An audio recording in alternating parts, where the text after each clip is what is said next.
Yeah, Brandon Ramirez, research lead at The Graph. I'm really excited to be talking and sharing the stage with so many other awesome projects. And actually a special shout out to Decentraland because they were one of the earliest projects that we spoke to last year that really validated the idea that we're working on. And so what I want to talk to you guys today about is what is the graph? That's kind of like my main job as research lead, right, is to answer this question. And some of you guys might think it's strange framing it in that way, like me asking what is the graph. There's actually like an apocryphal story about Michelangelo, the Italian Renaissance artist, being asked a similar question, how did he design and build the statue of David? And he responded that it was easy, he just chipped away all the parts that weren't David. And so this kind of notion that the correct design is already in there and it's sort of just waiting to be discovered.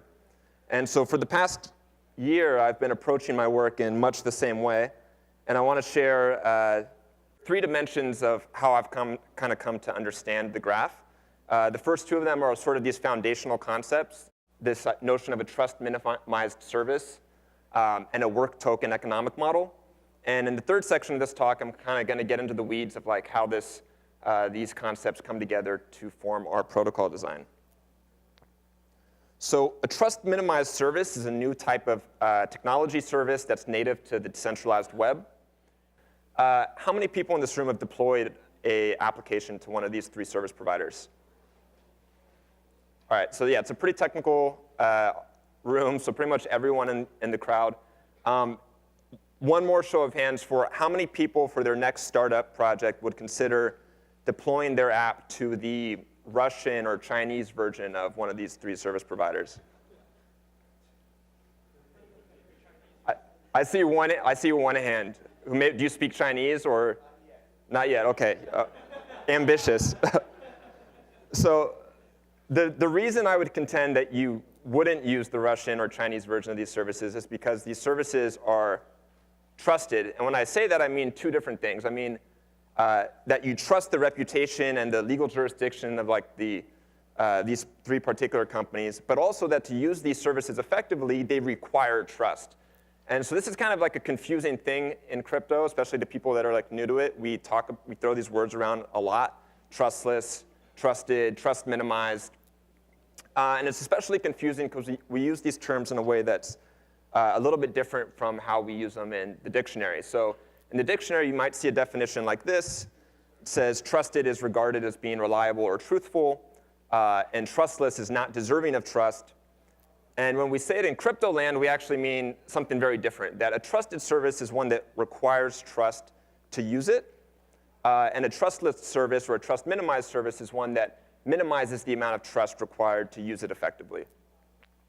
And a lot of people kind of treat trust as like a 4-letter word, as sort of like it's this bad thing to be avoided at all costs. I actually think trust is quite good in certain contexts.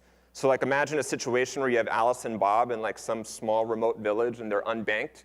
Neither of them is creditworthy and they don't have like the local currency, but they do want to do business with one another. It's actually really nice that they can exchange IOUs and like, you know, the economy doesn't grind to a halt just because neither of them can get access to like banking services. And indeed, that like would maybe even work for their entire village, right? Like they all kind of live next to each other, they see each other face to face, they exchange and accept one another's IOUs, and that kind of speaks to the nature of money.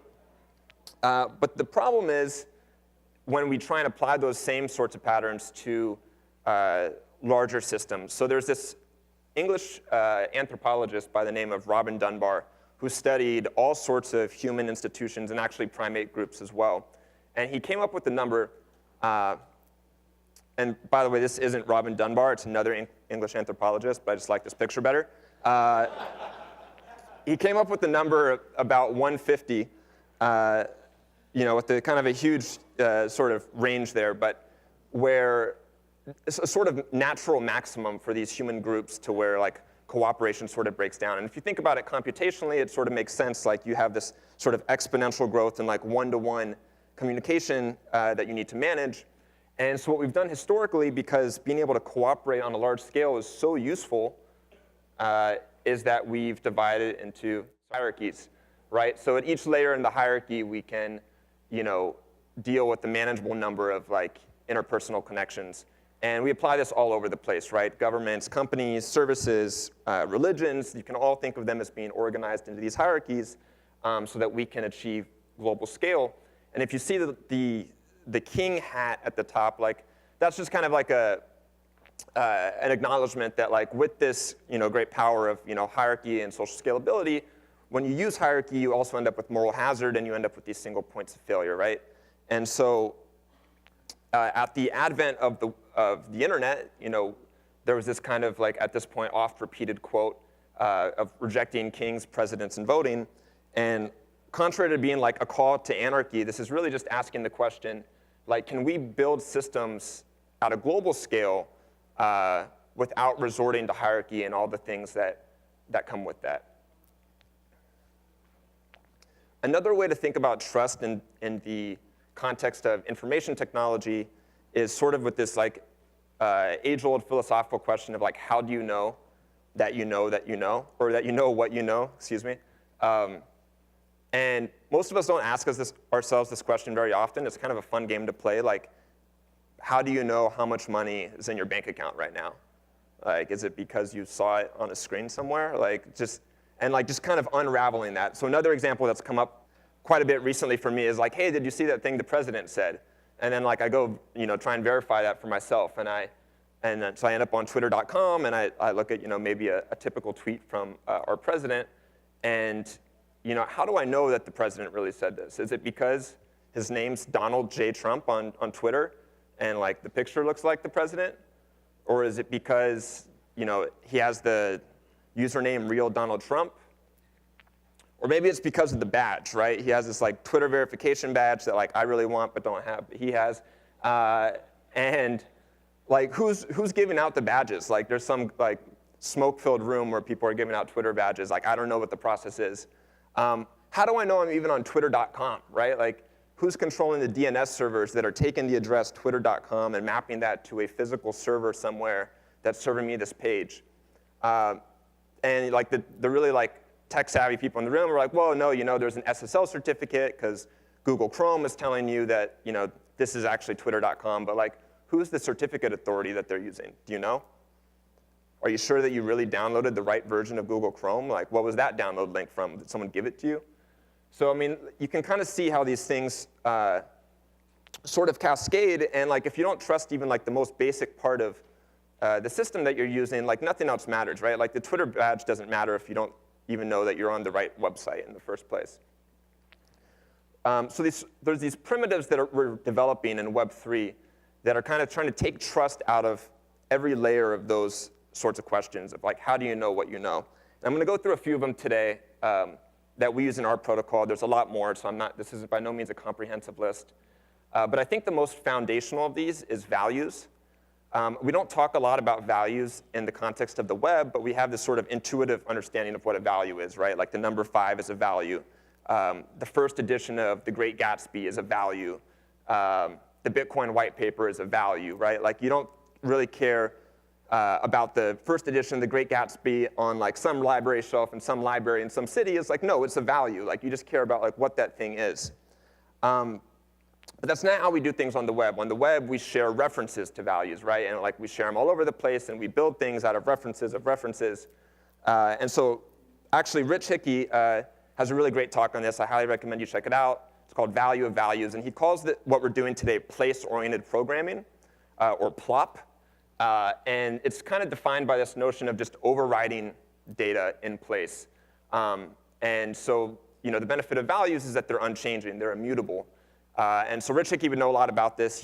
He designed the programming language Clojure, as well as, which is a value-oriented programming language, and he built the database Datomic, which is one of the few databases at the time that had this immutable information model. And it actually inspired a lot of our design thinking at the Graph. I'll let him tell you a little bit about this. Oh, shit. Well, all right, so most of you guys know this is a Rickroll. It's kind of a cheap joke, but it kind of highlights the point that I'm making, which is that like this joke was so funny for so long because literally you just never know what you're getting. Like a link doesn't tell you anything about the data that's contained underneath it, right? So like the two basic primitives of the web, I would argue, are like the URL and like the SQL database ID. And if you think about it, like these are places, right? Like URLs get mapped to IP addresses, that get mapped to actual servers. They don't actually tell you anything about the values that they're meant to represent. And the same thing with SQL database IDs, right? Like if I tell you to go find this table and go to the 10th row and like get me the data that's there, like what can you actually tell me for sure about the values that are there? So building systems on this is sort of like drawing pictures into sands. Like they're just kind of washing away, you know, constantly. And it's very weak foundation. So in Web3, we're doing things differently. We're using content addressing. The best known network for this is IPFS. And values, when they're referenced by content address, that content address will always refer to the same value for like eternity, right? It's uniquely computed from the value that they represent.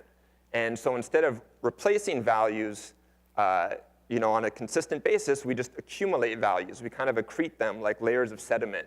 And once a value's been referenced, you can always go back and know that that reference is going to refer to that same value. And one nice thing about values is they're invariant to time and space, right? Like, because they don't change, like I know it's going to be the same value next week, or if I access it from Mars, which is why IPFS, you know, called themselves the interplanetary file system.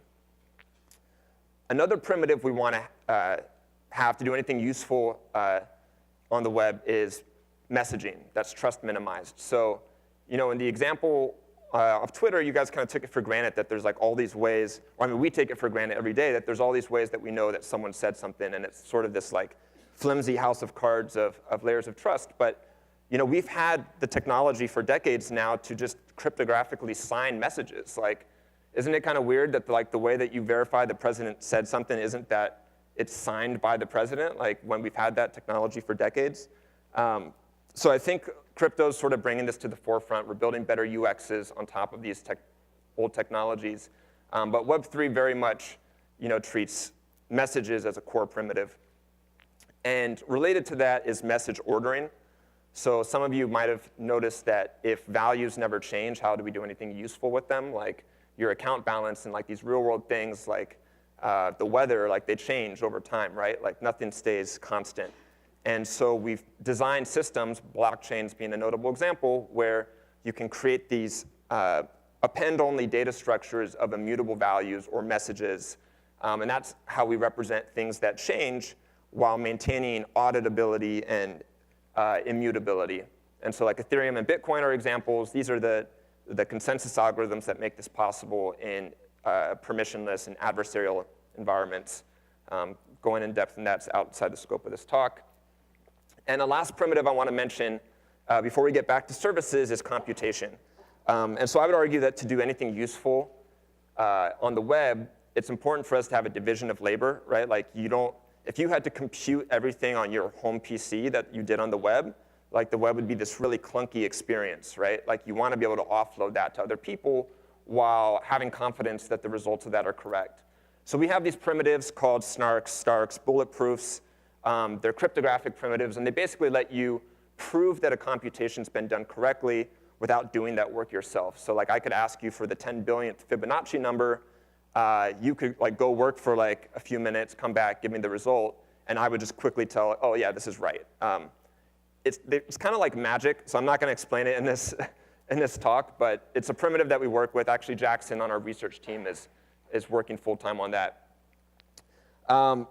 Services are further up the stack, and they're a unique primitive in that they compose a lot of these other primitives that we've talked about, and they do it in a way that's to produce something that's domain-specific. So the graph is a trust minimized service. Live peer is a trust minimized service. A lot of the teams we've heard from today and other ones in the ecosystem. And what they do is they find a tasteful trade-off between the overhead of some of the other primitives we've discussed and creating a domain-specific application that has like consumer-grade performance. So they exist kind of in this sweet spot between like the layer 1 protocols and decentralized applications, right? Like the layer 1 protocols we talk about as being like Bitcoin and Ethereum are extremely generalizable and general purpose, and they but they offer like slower performance. Decentralized applications that we're building, we want to have consumer-grade performance, and kind of services, trust-minimized services sort of bridge that gap by providing domain-specific services that balance the need for trust minimization, but also performance.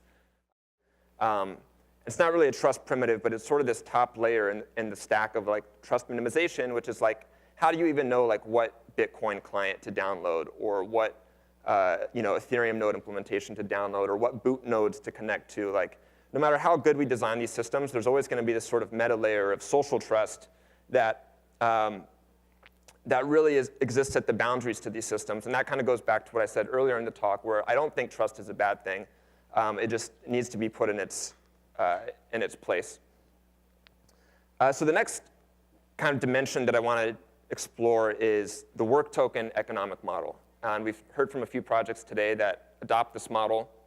And one way to think about the work token economic model is as a new business model that's native to Web3. When I got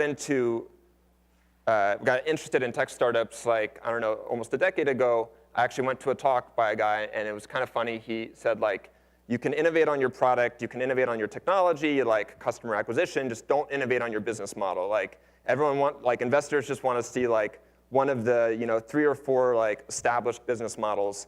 And the irony, of course, is, like, a decade later, like, we're working in crypto, and, like, a huge part of what we do is innovating on the business model, because we're designing systems where the way that the system captures value is actually integral to the way that the product works.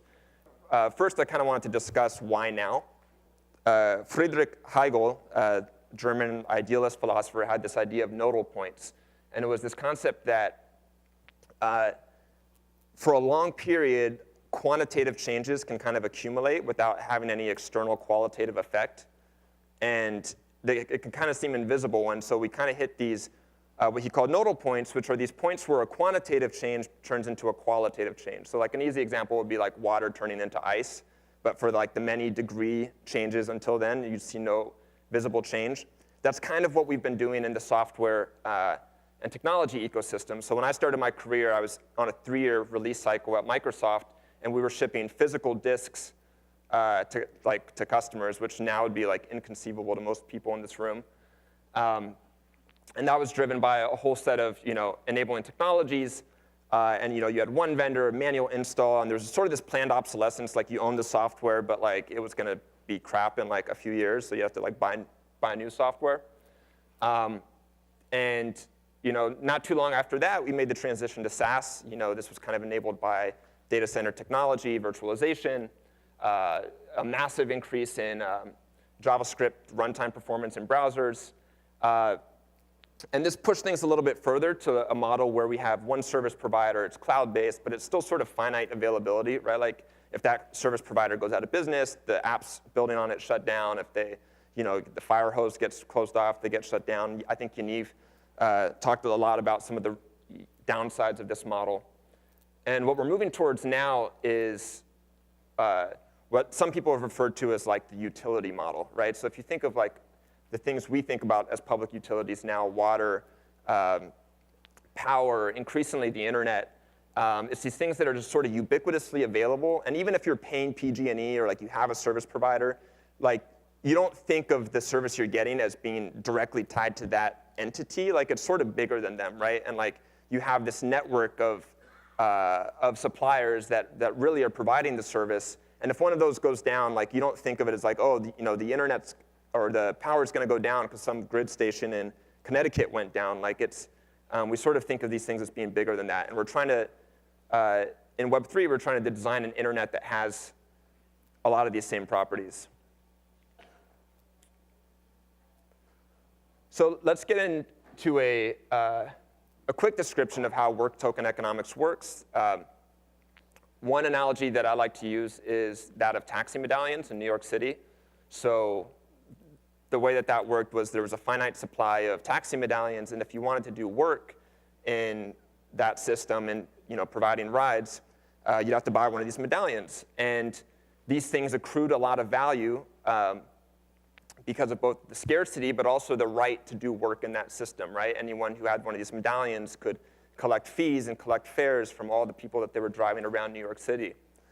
To make this analogy really complete would be if also in those systems, those taxi medallions could be forfeit when your cab driver did a terrible job or took you to the wrong place, which maybe would have made getting a cab in New York better, I don't know. But that's kind of the basic premise. It's this carrot stick. You have the medallion, you'll lose it if you do your work incorrectly, but you collect fees if you behave well. So on that note, it's important for these things to have value. The way that we value work tokens is through what's called net present value. It's essentially the valuing the future discounted cash flows minus the initial investment. We're not going to get too deep into that, and this isn't investment advice, by the way. But I only bring it up to say that these things aren't decoupled. The goals of what we're trying to achieve in designing these systems actually is tied to the way that these systems capture value. Two of the things we talk about a lot in the context of distributed systems is safety and liveness. And to build an intuition around that, we can switch metaphors to a light bulb factory. And safety is basically the idea that you would never produce a bad light bulb in your light bulb production service. And liveness is this idea that you eventually do produce a good one. So it's this kind of these two sort of forces that are often in tension. And we usually talk about liveness from a theoretical standpoint, but in practice, what we're really concerned with is performance.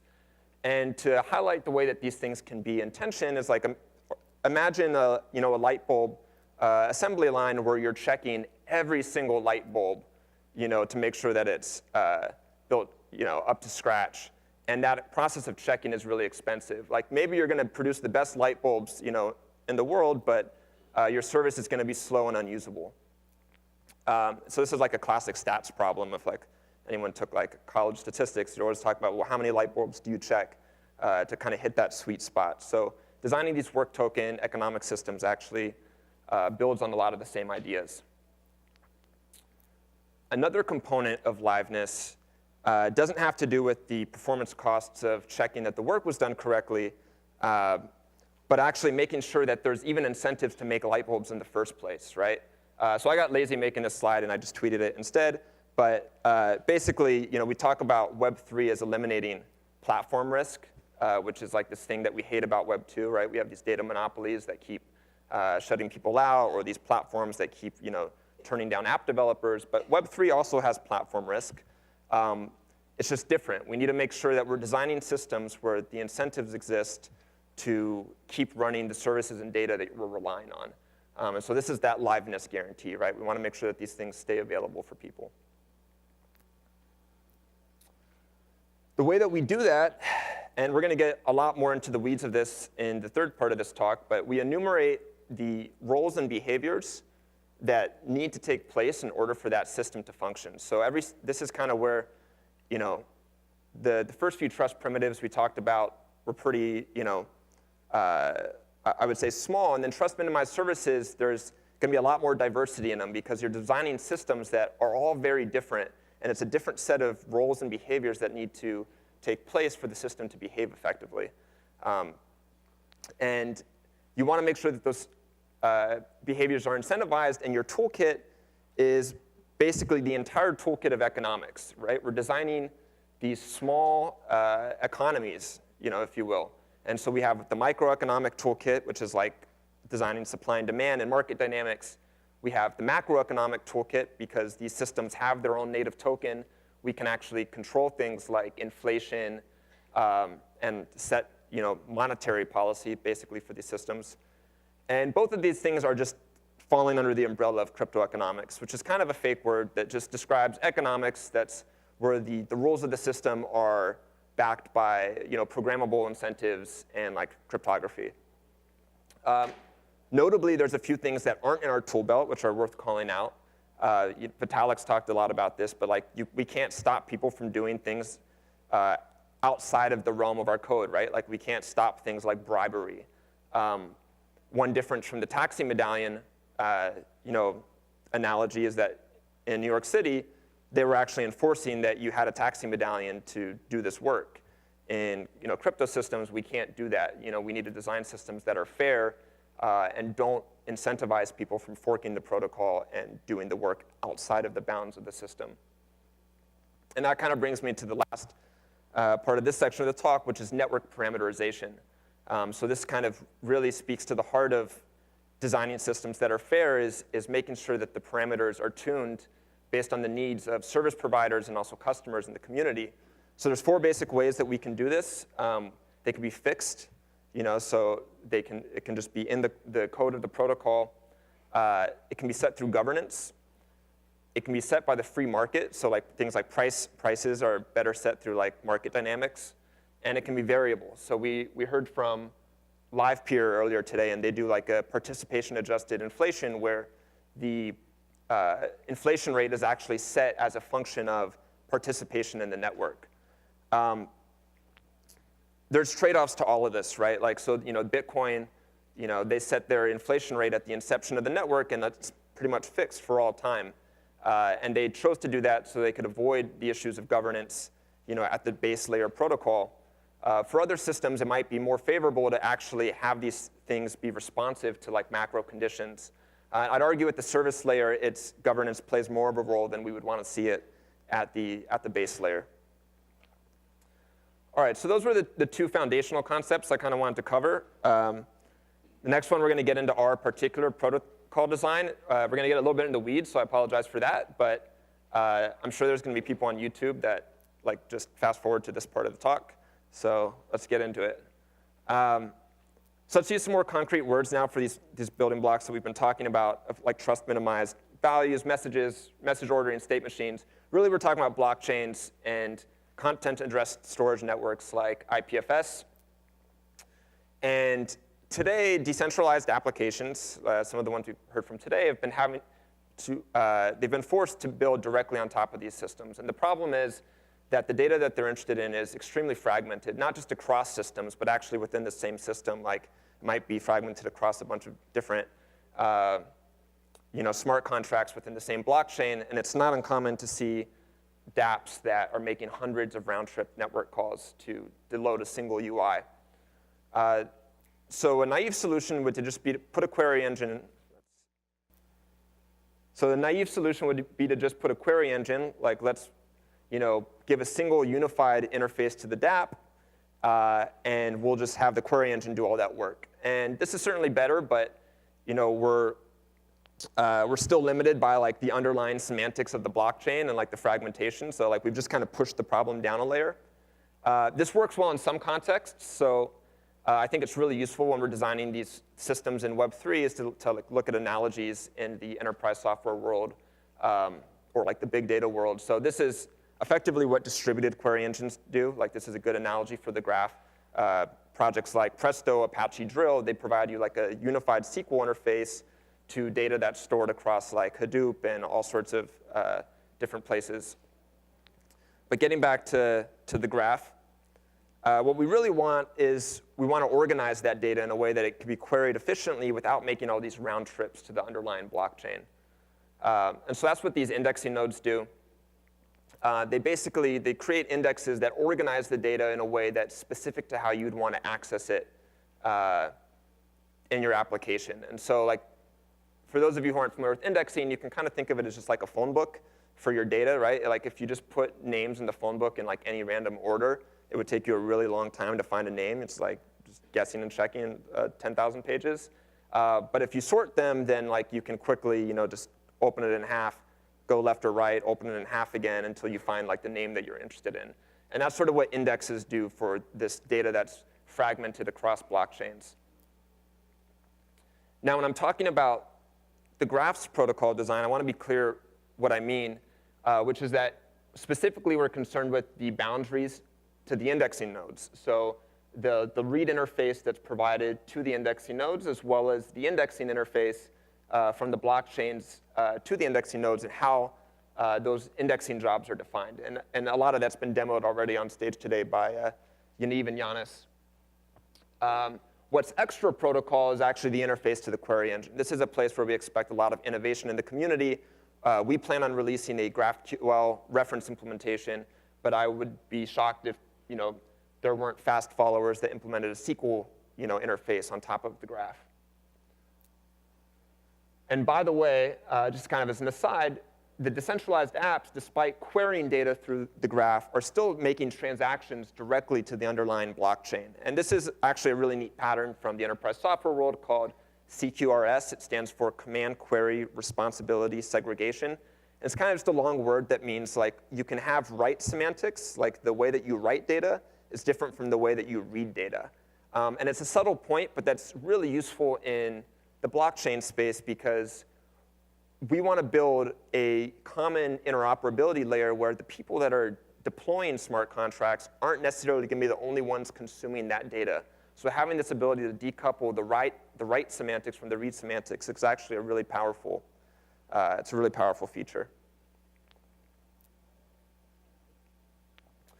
So the information model for the graph, as has been demoed today, is we have subgraphs. So these are kind of like the views on your data. So this is sort of, all of this needs to be deterministic. We express all of this stuff as IPFS files that can have unique content hashes. So that's sort of the determinism. The mapping is something that runs in WASM, which provides deterministic indexing. You define your data sources, which are like the locations where you're streaming events from. That's how you're processing data that gets indexed. And you define a data model, which has already been demoed today, which we define in GraphQL interface definition language. So this is like what someone would deploy to like the Graph Explorer that you guys saw earlier today. Separate from that, we have indexes. And what's nice about decoupling it in this way is that like the person who defines the view on the data can once again be decoupled from the person who defines what are the write or what are the read access patterns for that view on the data. So like one dApp developer might come along and realize he wants to query data that's sorted by the last name of the person who posted an origin listing, and they can just define that index. And not only that, there's flexibility on what the database model is, right? So like you could be using a key value store model or a relational model or an entity attribute value model. So this extensibility basically allows you to get all the benefits of these different database models while kind of getting reuse in the places where it really matters. And by the way, we take advantage of the fact that these things can be uniquely identified in other parts of our information model, which we'll touch on later, but things like read operations, proofs, attestations, they all relate directly to one of these indexes that's defined. So I mentioned roles, behaviors, and incentives earlier.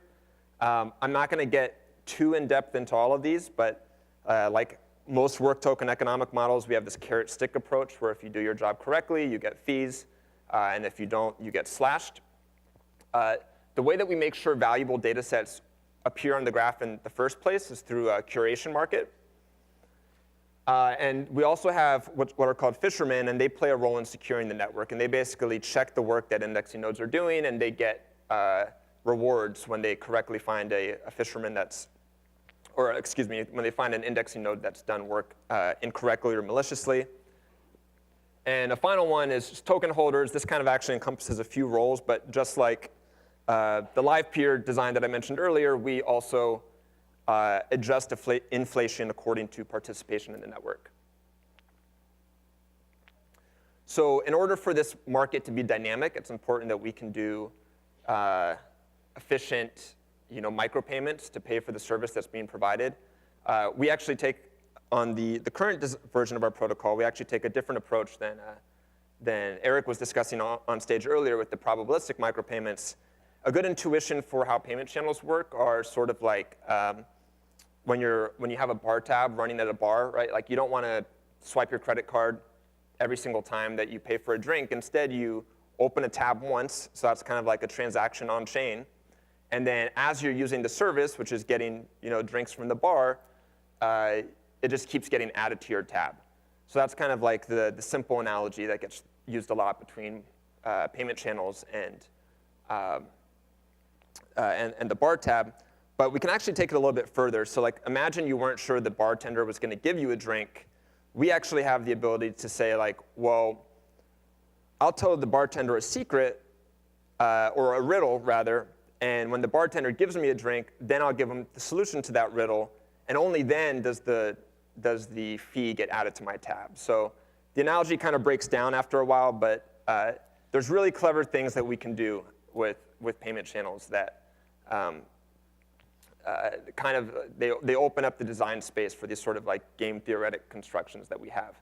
So an example of how we use that in our protocol is this kind of canonical market interaction. So the user of the protocol is going to find nodes that are serving data on the subgraph or the view that they're interested in. The service discovery layer is going to respond with a set of nodes, the indexes that they're maintaining, as well as their deposits. So the deposits in this case are the amount that they would lose if they told a lie to the user, right? So it's like, there's a word for this, it's economic security margin. It's basically the amount that the node has at stake if they were to tell the user something that's untrue. So the user now, maybe after applying some heuristic of like the minimum amount of economic security they want, narrows it down to a handful of nodes, asks those nodes for their prices.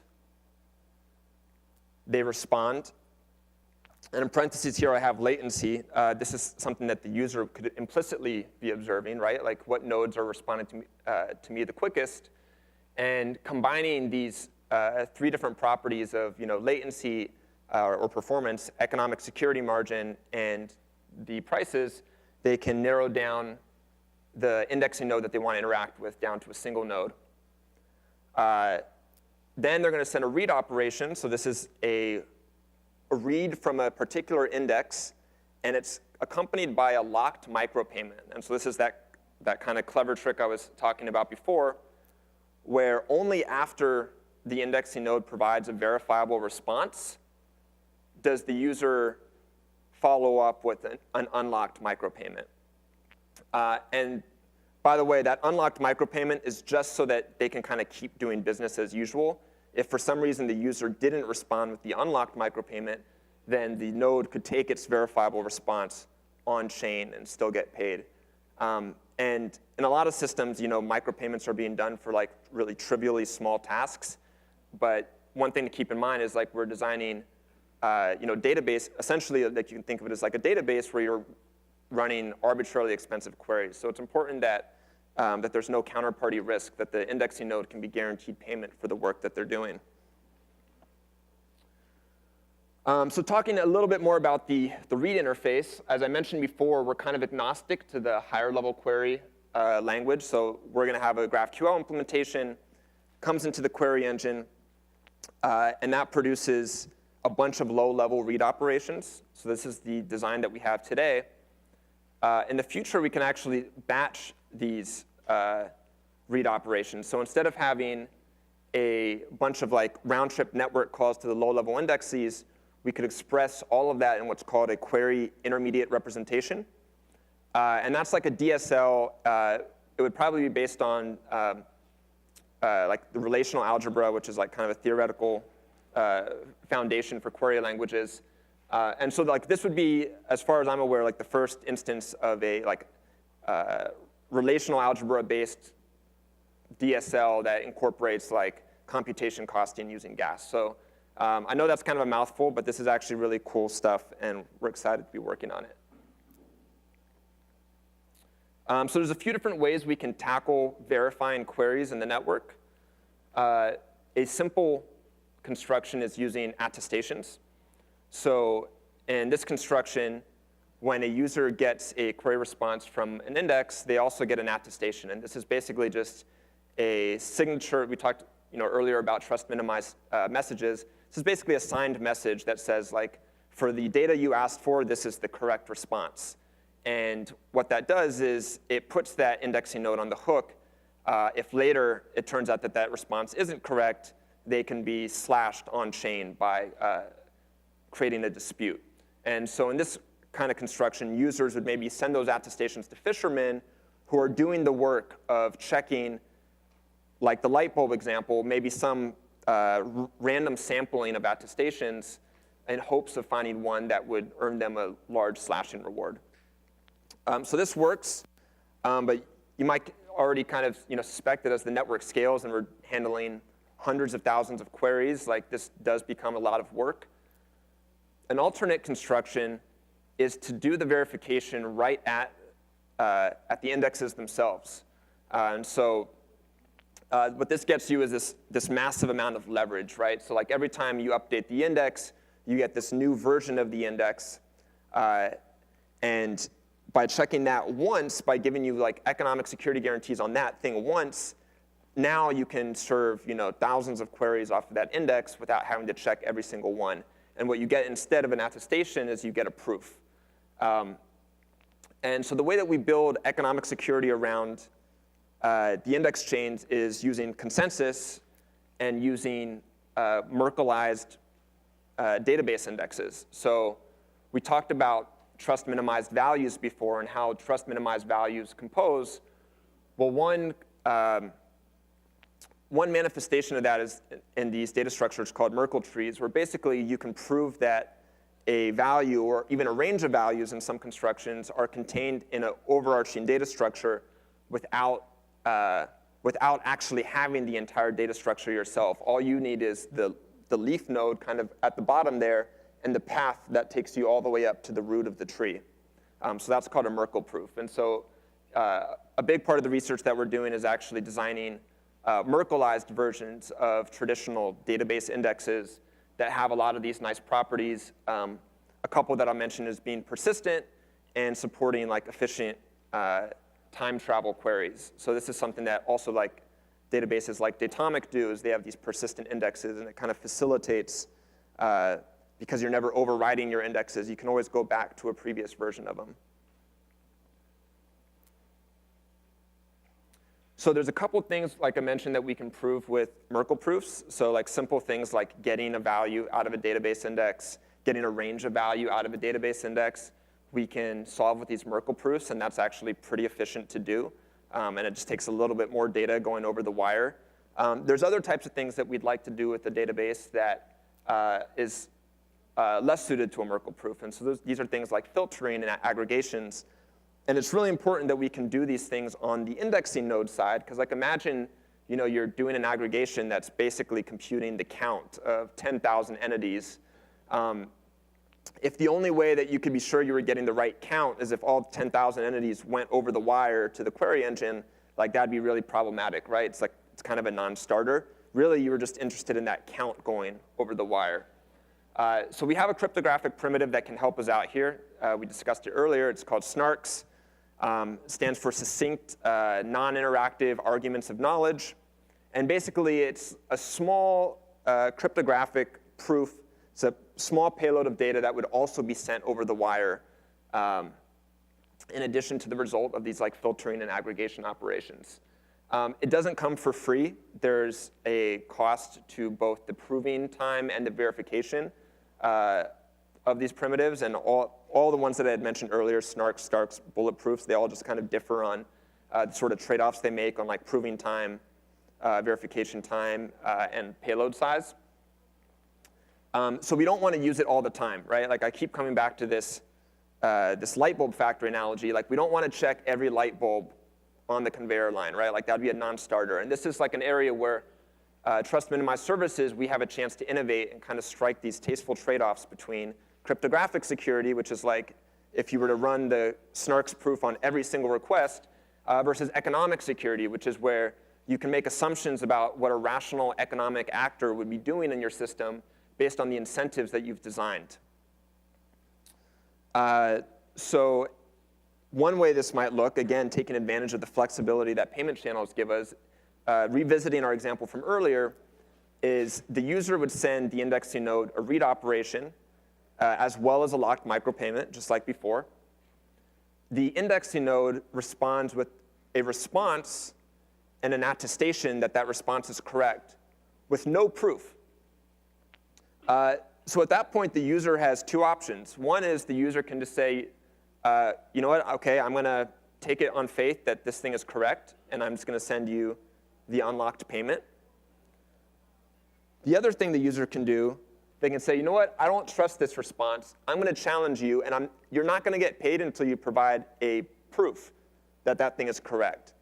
And only after the user gets the correct proof from the indexing node will the user unlock the payment. And so the important property here is that the indexing node doesn't know a priori whether they're going to be challenged or not on any given response. And payment is locked up all the way until the end of this game being played. This is actually getting into the realm of another primitive in this space called state channels, which I won't get in depth in this talk, but these are the sorts of games that you can play with this primitive. So back in this past fall in Europe, I gave a couple talks during DevCon and Web3, and I talked about these tactical opportunities to decentralizing our protocol and decentralizing the graph. And I talked about how it feeds into our philosophy as a layer 2 kind of trust minimized service of delivering consumer-grade performance at every step in our R&D pipeline. And that's because we believe firmly that delivering consumer-grade performance is one of the biggest hurdles to adoption in Web3. And so our approach has been to keep that bar set where it is and then decentralize over time. And so there's a bunch of verticals, from payment channels to governance to node discovery, where we can kind of start centralized and then we can incrementally decentralize only as those primitives are mature enough to do so without significantly sacrificing consumer-grade performance. So today I want to share a little bit more with you about that set of milestones. As Yaniv mentioned earlier, back in August, we open sourced a local node implementation. Basically, this includes a lot of what we've showed you today already: the indexer, defining your mappings in WASM, IPFS integration. It's an Ethereum indexer. It has the GraphQL API. But you had to run it yourself. And some projects were really successful doing that. LivePeer, I think, shipped it to production, massively sped up their DApp. But running your own Docker container, your own Postgres database is a big hurdle for a lot of people. So today, as we see, we launched the hosted version of the graph, which we're really excited about. This should just massively decrease the barrier to entry for developers that want to build on Ethereum smart contracts. And the big features there were the Graph Explorer, these sort of atomic subgraph deployments, the live deployment updates, all the really beautiful UX that we saw on stage today. The next milestone that we're targeting is an intermediate milestone, and it kind of speaks directly to that tactical path to decentralization. It's what we're calling the hybrid network. And all the economics of the protocol are decentralized in this milestone. And the network is also permissionless. So any indexing node can come along and start staking tokens and providing work on the network. What's still somewhat centralized is the governance, dispute resolution, and for performance reasons, the payment channel network. And these are things that kind of speaks to what Eric, I think, was talking on stage earlier, is there are trade-offs on the payment channel construction that you use, and a lot of the implementations of payment channel networks are still pretty immature in the space. And I'm happy to announce that that specification is now open source. It's on GitHub today. You can check it out at graphprotocol/research. It's in a draft stage, and so I'd really encourage you guys to take a look, file issues, join us on Discord. Would love to get feedback on this stuff. We think it's really exciting. The next stage is basically just to decentralize everything that hasn't been decentralized. And there's a massive amount of work that entails. I'm not going to read everything on this list, but we're really excited about this roadmap. And if you're a distributed systems engineer, a database architect, an economist, and this stuff is really exciting to you like it is to us, we want to hear from you. So please check us out on Discord, GitHub, whatever. Get in touch. So thank you guys very much.